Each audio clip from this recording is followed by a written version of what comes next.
నమస్కారం బాబాయ్ గారు. నమస్తే అమ్మా. మన ఆంధ్రప్రదేశ్ ప్రభుత్వం అంటే ఇప్పుడున్న కూటమి ప్రభుత్వం ఏమని చెప్పుకోవాలి, అసలు మాటలే రావట్లేదు. వాళ్ళు చెప్పుకోవడానికి ఏముందమ్మా, చిన్నపిల్లవాడికి అనుకోకుండా చాక్లెట్ దొరికితే ఆ చాక్లెట్ పట్టుకెళ్ళిపోయి చాటును కూర్చొని ఎవరు చూడకుండా తిన్నట్టుగా వాళ్ళకి అనుకోకుండా అధికారం వచ్చింది. ఆ అధికారాన్ని ఎంజాయ్ చేయడం కోసం ప్రజలను గాలికి వదిలేసి, పరిపాలన గాలికి వదిలేసి పక్కకి వెళ్ళిపోయి వాళ్ళ ఇష్టానుసారమైన జీవోలు, వాళ్ళ ఇష్టానుసారమైన ఆర్డర్లు తెచ్చుకొని రాష్ట్రాన్ని అడ్డగోలుగా అమ్మేసే పరిస్థితిలో ఉన్నారు. అంటే సంవత్సరం అవుతుంది వాళ్ళు రాజకీయంలోకి వచ్చి, ఇంకా డబ్బు సంపాదించలేదా? డబ్బు వాళ్ళకి కొదవేం కాదు. వాళ్ళు రాజకీయంలోకి వచ్చిన దగ్గర నుంచి 2 ఎకరాల రైతు 2 లక్షల కోట్లకు అధిపతి ఎలా అయ్యాడంటేనే తెలిసిపోద్ది. సర్వీస్ సెక్టార్లో ఉంటూ సేవా రంగంలో పనిచేస్తూ సేవారంగంలో 2 ఎకరాల రైతు 2 లక్షల కోట్లకు అధిపతి ఎలా అయ్యాడనేది సామాన్యుడు చిన్నపిల్లవాడిని అడిగినా చెప్తారు.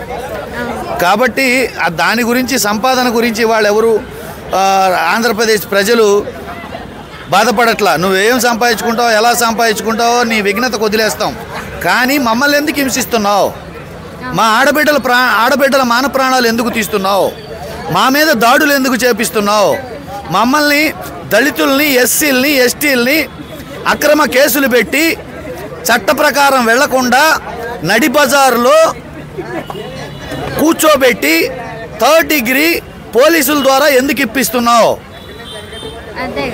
మీ ఉద్దేశం ఏంటి? రాజ్యాంగం అంటే మీరు రాసుకున్న ఆ ఎర్రి బుక్కేనా? ఆ ఎర్రి బుక్ ప్రకారమే మీరు పరిపాలన చేస్తారా, లేదా డాక్టర్ బాబాసాహెబ్ అంబేద్కర్ గారు రాసించిన రాజ్యాంగం ప్రకారం మీరు పరిపాలన చేస్తారా? మనకు కాన్స్టిట్యూషన్ ఉందా లేదా? ఉంటే కాన్స్టిట్యూషన్కి బదులు ఎర్రి బుక్తో ఎందుకు పరిపాలన చేస్తున్నారో అర్థం చేసుకోవాలి. వాళ్ళు అంటున్నారు ఈ మధ్య డిబేట్లోకి వచ్చి కూటమి ప్రభుత్వ ప్రతినిధులు వాళ్ళు గంజాయి అమ్మేవాళ్ళు, అనేక చోట్ల నేరస్తులు, వాళ్ళ మీద రౌడీ షీట్ ఉంది అవన్నీ చెప్తున్నారు. ఒంగోలులో చనిపోయిన వీరయ్య చౌదరి మీద రౌడీ షీట్ ఉంది. వాళ్ళ ఇంటికి వెళ్ళి వాళ్ళ కుటుంబాన్ని పరామర్శించారు. మాచర్లలో చనిపోయిన ఆయన పేరే ఉంది, ఒక తెలుగుదేశం కార్యకర్త, ఆయన మీద రౌడీ షీట్ ఉంది, 9 కేసులు ఉన్నాయి. ఆయన పాడెమోచారు చంద్రబాబు నాయుడు గారు. అంతెందుకు, చంద్రబాబు నాయుడు గారి మీద ఆయన ఇచ్చిన ఎలక్షన్ అఫిడవిట్లో 19 క్రిమినల్ కేసులు ఉన్నాయి. మన దేశంలోనే 3వ అత్యధిక కేసులున్న సీఎం. కేసులున్నంత మాత్రాన రాజ్యాంగానికి లోబడి, న్యాయ వ్యవస్థలకు లోబడి పనిచేయాలా? కేసులుంటే నడి బజార్లో కూర్చోబెట్టి 3rd డిగ్రీ ఇవ్వాలా? ఎందుకని? వాళ్ళు ఎస్సీలనా, దళితులనా? వాళ్ళని కొడితే ఎవరు అడిగేవాళ్ళు లేరనా? రాజకీయ నాయకుల్ని, ఇప్పుడు ఆయన ఎవరు, రఘురామకృష్ణరాజు గారు, ఆయన్ని కొట్టారో లేదో తెలియదు, 3rd డిగ్రీ ఇచ్చారని చెప్పేసి రాద్ధాంతం చేశాడు, నానా యాగి చేశాడు, నన్ను లోపల కొట్టారని ఇంతవరకు ఒక సాక్ష్యం కూడా చూపించాల. అట్లాంటిది ఆయన ఇప్పుడు స్పీకర్ కూడా అయ్యాడు. అట్లాంటిది ఒక దళిత బిడ్డలు నడి రోడ్డు మీద కూర్చోబెట్టి లాఠీలతోటి చితకబాది ఆ వీడియోలు తీసి కనపడుతుంటే ఇంకా సిగ్గు, ఎగ్గు, మానం, అభిమానం లేకుండా సమర్థించుకుంటున్నారంటే మీకు అధికారం నెత్తికెక్కి అహంకారంతో ఎంత విర్రవీగిపోతున్నారో చూస్తున్నారు. మీకు సమయం ఆసన్నమైంది. ఎన్నికలు వచ్చినప్పుడు ప్రజలు అట్టుకట్టు, రొట్టెక రొట్టె బదులు తీర్చుకునే సమయం ఆసన్నమైంది. నేను ఒకటే చెప్తున్నా, మీరు దేవదేవుళ్ళకు మొక్కుకోండి, ఎన్నికలు రాకూడదని మొక్కుకోండి. ఎన్నికలు వస్తే జగన్మోహన్ రెడ్డి గారు మళ్ళీ గెలిచే లోపే దయచేసి మళ్ళీ అందరూ, చాలామంది ఉన్నారు, అందరికీ ఒకసారి ఫ్లైట్ టికెట్లు బుక్ అవ్వవు. కాబట్టి కౌంటింగ్కి ముందే, ఎలక్షన్ కోడ్ వచ్చినప్పుడే మీరు దయచేసి ఫ్లైట్ టికెట్లు బుక్ చేసుకోండి.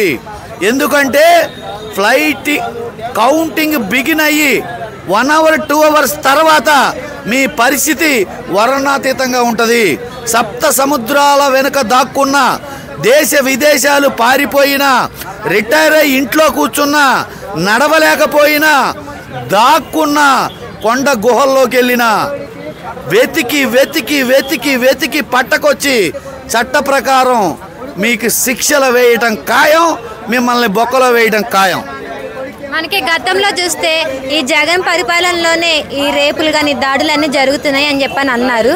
కానీ ఇప్పుడు మన రీసెంట్గా కడప జిల్లాలో 3 ఏళ్ల పాపపై జరిగింది. ఇప్పుడుకొచ్చి ఏ శిక్ష కానీ ఏ నిర్ణయం కానీ తీసుకోలేకపోయింది ప్రభుత్వం. ఎందుకని? ఇప్పుడు వాళ్ళు అబద్ధాలతో కోటలు కట్టగలరు, గ్రాఫిక్లతో రాజధానులు నిర్మించగలరు, మేకప్లతోటి, వేషాలతోటి, నటనతోటి జనాల్ని రంజింపజేసే యాక్టర్లు వాళ్ళు.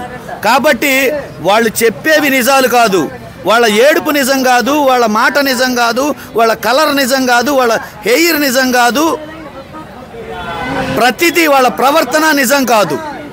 అన్ని డ్రామాలు, అన్ని వేషాలు, అన్ని కట్టుకథలు, అన్ని గ్రాఫిక్లు.